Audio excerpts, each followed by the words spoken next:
Revisi Undang-Undang TNI kini tengah digodok oleh DPR. Namun rencana ini mendapat tantangan banyak pihak karena dinilai memperluas langkah prajurit TNI aktif untuk menduduki jabatan sipil.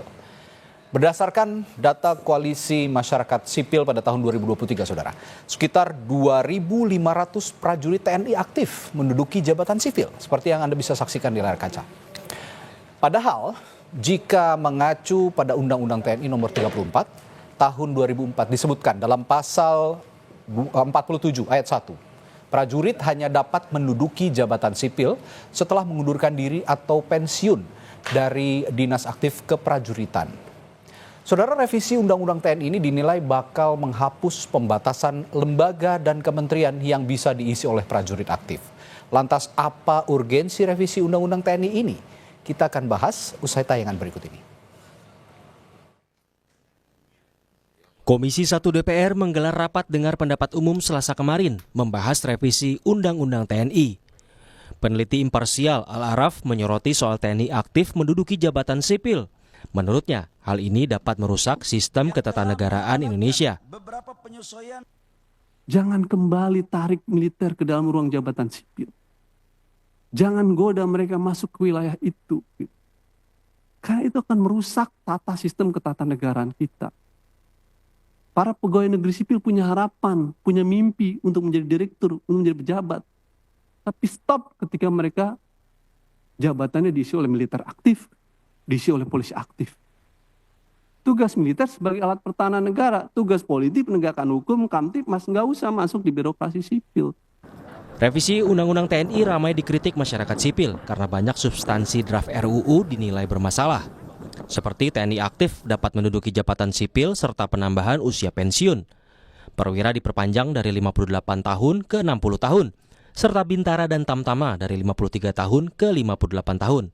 Bahkan khusus jabatan fungsional, prajurit bisa berdinas hingga usia 65 tahun. Padahal dalam aturan yang berlaku sekarang, prajurit TNI yang ingin mengisi jabatan sipil harus mengundurkan diri atau pensiun dari keprajuritan. Menurut anggota Komisi 1 TB Hasanuddin, anggota TNI mengisi jabatan sipil tidak akan membangkitkan dui fungsi TNI seperti Orde Baru. Ia menilai prajurit TNI yang mengisi jabatan sipil harus selektif. Kekhawatiran saya justru, mohon maaf, karena saya pelaku ya, kekhawatiran saya bukan karena penempatan nanti prajurit TNI aktif itu di jabatan sipil, bukan karena takut karena kembali ke Orde Baru. Tidak mungkin, tidak mungkin. Jadi menurut hemat saya, ini kalau nanti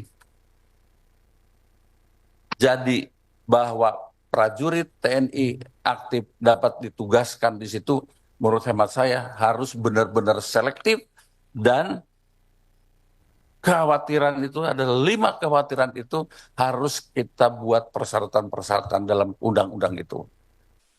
Sementara itu merespons rancangan Undang-Undang TNI, Panglima TNI Jenderal Agus Subianto bilang aturan yang memberi wewenang TNI aktif menduduki jabatan sipil semata untuk membantu program pemerintah. Sekarang itu banyak kementerian MOU dengan saya, ya, berat dari Menteri Kesehatan, Menteri Pertanian, dan KKP, BUMN.